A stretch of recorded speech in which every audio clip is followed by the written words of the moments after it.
萧炎三人赶到毒宗，得知魂殿使者与小医仙见身中冰河谷秘技冰尊境，危在旦夕。由于其恶难毒体的体质，前后引来了冰河谷处于崩溃的边缘。Lúc này, ngay khi Tiêu Viêm và Tiểu Y Tiên xuất hiện, thanh âm Thiên Hạt Độc Long Thú đã vang lên điệu cười bỉ ổi nói: "Tiểu mỹ nhân, làm ta nhớ nàng quá." Dứt lời, thân ảnh khổng lồ của Thiên Hạt Độc Long Thú cũng liền xuất hiện giữa không trung. Thấy vậy, Tiểu Y Tiên liền đáp: "Hôm nay ta đến đây muốn tìm một vật. Chỉ cần ngươi lưu lại, làm nữ nhân của bản vương, muốn gì cũng được hết. Nếu đã như vậy, ngươi hãy giao ma hạch cho ta đi." Nếu như kẻ khác nói ra lời này thì đã thành xác khô rồi. Thế nhưng ta thích ngươi, vì thế ta sẽ bắt tên kia phải chịu tội. Vừa dứt lời, Thiên Độc Hạt Long Thú vỗ mạnh đôi cánh, thân hình hắn biến mất tại chỗ. Ngay khi hắn ta biến mất, hai mắt Tiêu Viêm híp lại, cước bộ khẽ động liền lui ra sau vài bước. Còn tên gia hỏa kia, hắn ta rất nhanh đã lao về phía Tiêu Viêm và công kích vô cùng mãnh liệt. Cứ thế, người đuổi kẻ tránh, có thể nói tốc độ của Thiên Độc Hạt cũng là cực nhanh. Trong làn sương màu đỏ đen kia, thân ảnh hai người như tia chớp đã lao vào nhau va chạm. Giờ khắc đó, chỉ thấy Tiêu Viêm cước bộ thi triển Tam Thiên Lôi Động liên tục di chuyển mà thôi. Còn phía bên kia, chỉ trong giây lát, Thiên Độc Hạt Long Thú đã liên tiếp tung ra hàng trăm quyền hướng về phía Tiêu Viêm. Thế nhưng đáng tiếc, toàn bộ đều bị Tiêu Viêm tránh né hết.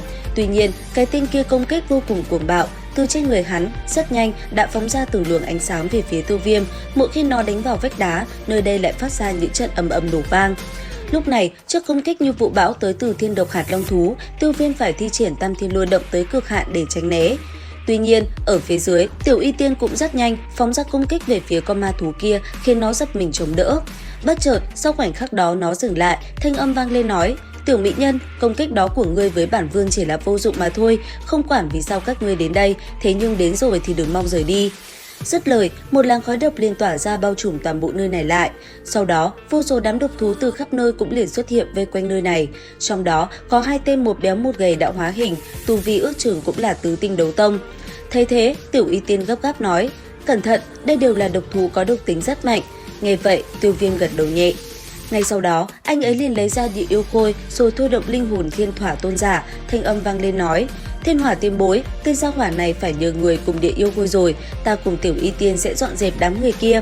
Phía xa, thấy có thêm hai người xuất hiện, Thiên Độc Hạt Long Thú cười nhẹ nói: "Thì ra, các ngươi đã có sự chuẩn bị khi đến đây. Đáng tiếc, bản vương là người của Hạt Long tộc, các ngươi gây khó dễ cho ta được sao? Tiểu gia hỏa, không phải lão phu mất đi thân thể, người ở trong mắt lão phu chỉ như con kiến thôi." Dứt lời, Thiên Hỏa Tôn Giả cùng địa yêu khôi lập tức lao lên cùng con ma thú kia giao chiến. Trong tích tắc ngắn ngủi, một cuộc chiến quyết liệt liền diễn ra. Lúc này đây giữa không trung, từng quyền của Thiên Hỏa Tôn Giả cùng Thiên Hạt Độc liên tục va chạm, làm không gian xuất hiện những vết rách. Chỉ trong tích tắc, hai người đã va chạm với nhau hàng trăm lần, không gian nơi đây như bị rung động bởi kinh khí bạo phát.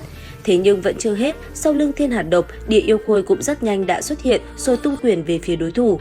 Trong khoảnh khắc đó, Thiên Hạt Độc cũng phải nhanh chóng tránh né. Cứ thế, Thiên Hỏa Tôn Giả cùng địa yêu khôi cùng nhau hợp lực liên thủ lao về phía con ma thú kia và công kích nó. Phía xa, cầm trọng xích trong tay, Tiêu Viêm một mình đứng giữa vòng vây của rất nhiều ma thú cấp thấp, sau đó cùng chúng nó giao chiến. Chỉ trong tích tắc, chỉ thấy huyền trọng xích liên tục phát ra màu xanh sáng chói, làm bừng sáng nơi này, đám ma thú mỗi khi lao tới liền bị đánh văng. Cứ thế, đám ma thú khổng lồ kia lần lượt bị Tiêu Viêm đập cho ra bã, còn Tiểu Y Tiên, nàng thì vất vả hơn một chút. Điều này cũng bởi nàng đang bị hai tên ma thú một gầy một béo vây công. Giờ khắc đó trên tay nàng, màu tím liên tục phóng ra. Phía bên kia, hai tên đấu tông cũng liên tục lao tới, trên tay bọn chúng, vũ khí cũng không ngừng công kích về phía Tiểu Y Tiên, khiến nàng phải liên tục né tránh. Có thể nói, cuộc chiến đến giờ phút này đã trở nên cực kỳ quyết liệt. Giữa không trung, Thiên Hạt Độc Long Thú bị vây công đã có chút thấm mệt. Còn phía xa kia, Tiêu Viêm rất nhanh đã giải quyết được đám ma thú tay chân. Chỉ trong tích tắc, khi trọng xích đập xuống mặt đất, tất cả đã bị đánh bay. Cuối cùng, thi triển ra một con hỏa lang khổng lồ, Tiêu Viêm cũng liền dùng nó phá tan đám độc thú xung quanh, độc tố nơi đây cũng hoàn toàn tan biến. Tuy vậy, Tiểu Y Tiên phía xa bị vây công thì gặp vô vàn khó khăn, hai con ma thú cấp bậc đấu tông kia thì không dễ giải quyết chút nào. Phía xa, nhìn thấy Tiêu Viêm dùng ra dị hỏa, Thiên Hạt Độc Long Thú giật mình. Thế nhưng, ngay khi hắn phân tâm, Thiên Hỏa Tôn Giả phía sau đã bổ một chưởng vào sau lưng tên gia hỏa kia, khiến nó trực tiếp thổ huyết. Đến đây, Thiên Hạt Độc Long Thú dừng lại, rồi gầm lên hét lớn quát: "Bổn vương nhất định không tha cho ngươi, Hạt Long Thương Thiên!" Dứt lời, không gian nơi đây như bừng lên một mảng huyết sắc. Sau đó, từ trên người những con bọ cạp kia, một mảng vũ khí liền xuất hiện. Ngay sau đó, lấy Thiên Hạt Độc làm trung tâm, vũ khí rất nhanh đã bay về phía hắn ta và bao quanh cơ thể khiến Thiên Độc Hạt dần biến đổi. Theo vũ khí đi vào cơ thể ngày càng nhiều, tứ chi của thiên hạt độc ngày càng trở nên bành trướng, màu sắc cũng liền thay đổi. Không lâu sau, khuôn mặt hình người kia đã biến mất, thay vào đó, hình ảnh dữ tợn của một con ma thú khổng lồ cũng liền hiện ra. Thấy thế phía xa, Địa Yêu Khôi cùng Thiên Hỏa Tôn Giả cũng lập tức lao lên công kích con ma thú với hình dáng khổng lồ kia. Tuy nhiên giờ khắc này, khi ma thú cường hóa sức mạnh, nó tựa như một bức tường vững chãi, mỗi khi cả hai đánh vào, họ lại bị nó chấn bay ra xa. Giờ khắc đó, tình thế như đảo chiều, cho dù Địa Yêu Khôi và Thiên Hỏa Tôn Giả công kích như thế nào, con bọ cạp khổng lồ kia vẫn đứng im tại chỗ mạnh mẽ đón đỡ. Sau một hồi, nó quyết định sẽ kết liễu đối thủ của mình. Nó vài lời rồi gầm lên hét lớn, trên đỉnh đầu của Thiên Độc Hạt, một quả cầu màu đỏ sậm rất nhanh đã ngừng tụ lại. Sau đó, từng đạo ánh sáng chói lóa bắn ra xung quanh, làm đất đá nơi đây như vỡ nát, mỗi nơi nó đi qua, tất cả đều bị phá tan. Làm xong, thân hình nó đột nhiên phóng lên đứng giữa không trung, gầm lên hét lớn, nó liền đẩy mạnh quả cầu về phía đối thủ. Trong tích tắc đó, một đạo ánh sáng đỏ rực mang theo luồng năng lượng khủng bố đã liền phóng thẳng xuống phía dưới, hướng về phía Thiên Hỏa Tôn Giả. Đối diện với nó, Thiên Hỏa Tôn giờ khắc này đứng hình, ông đang định liều mạng đón đỡ thì đúng vào khoảnh khắc ấy, Tiêu Viêm lại đột nhiên xuất hiện. Trước ngực anh ấy, một luồng năng lượng kinh khủng đã thành hình. Sau đó, một đóa hỏa liên mang theo luồng năng lượng khủng khiếp trên tay Tiêu Viêm cũng lập tức phóng về phía trước. Chỉ trong nháy mắt, hỏa liên đã cùng với đòn công kích của đối phương va chạm, trong khoảnh khắc đánh vào, một vụ rung động nhất thời bạo phát. Theo luồng năng lượng từ đóa hỏa liên tỏa ra, tia sáng màu đỏ kia dần bị đẩy lùi lại.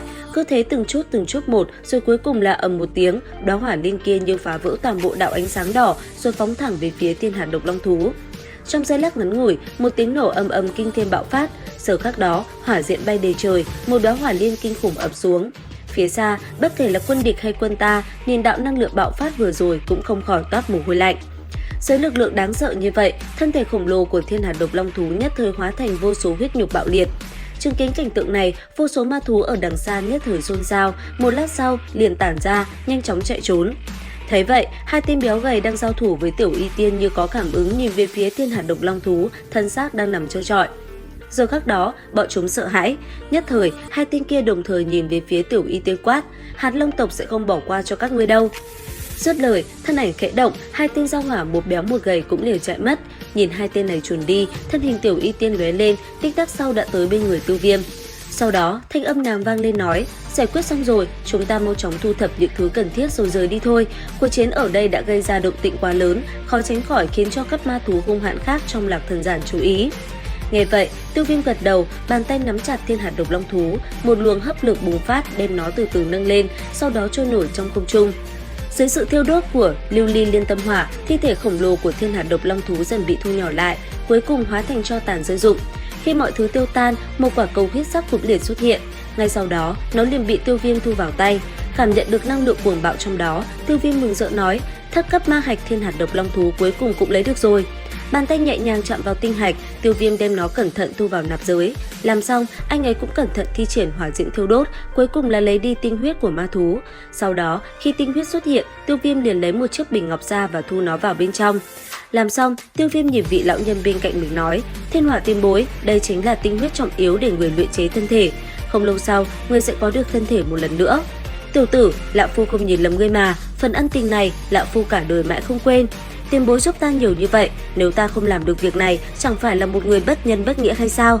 Đi thôi, trước tiên rời khỏi nơi này, động tĩnh ở đây quá lớn, không lâu nữa chắc sẽ có người tới xem xét, trước mắt chúng ta cần đi khỏi đây. Nghe Tiểu Y Tiên nói vậy, Tiêu Viêm gật đầu nhẹ, ngay sau đó anh ấy cùng mọi người cũng lập tức rời đi khỏi nơi này.